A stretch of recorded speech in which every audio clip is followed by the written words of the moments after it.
Atwoli.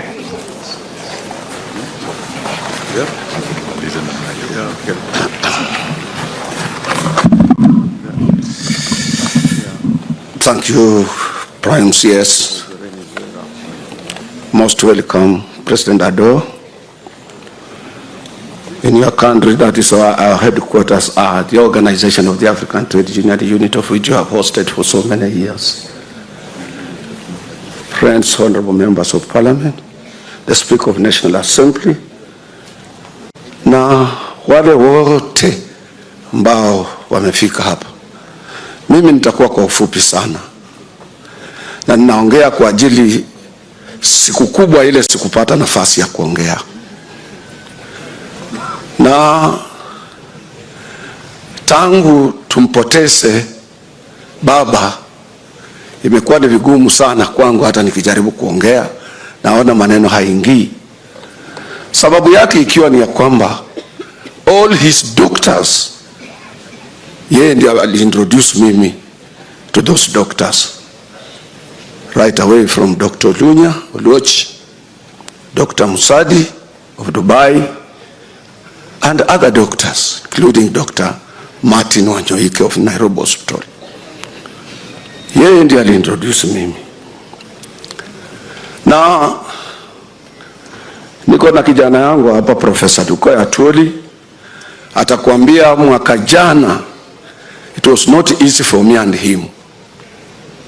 Wengi hamjui. Nikikutolea picha zake na mimi mwezi wa March, utashangaa sana, akini-encourage mimi kupigwa shindano katika matako ambayo ilikuwa haijafunikwa na kitu chochote. Na nilikuwa nimeogopa. Alikaa na mimi mwezi wa March wote, nyinyi wengi wa Kenya hamkujua tukiwa hospitali moja na yeye. Na alikuwa ananiangalia kama vile mtu anaangalia ndugu yake. Na mtoto wake anaitwa Winnie ndiye alini-encourage mimi kwenda through those processes. Mimi nilikuwa nimeogopa.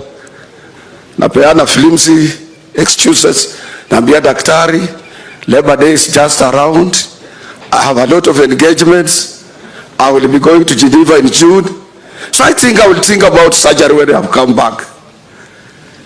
Wina kaniambia, ango, hii ni kitu ya wiki mbili, you will be all right. And indeed, after 2 weeks, I was all right. Baba alimaliza na mimi almost 3 weeks akiniangalia. Ni vigumu sana ukipoteza mtu kama huyu, saa ingine huwezi kuwa na maneno ya kusema. Wengi hata journalists nyinyi hamjui. Wengi wanapenda kuenda na rumors na propaganda za social media, but the truth of the matter is that we as workers, we lost a person who was close to Kenyan workers, African workers, and he had an opportunity to come to Ghana, Accra, to address the workers of Africa before he started vying for that position of Africa. Thank you very much.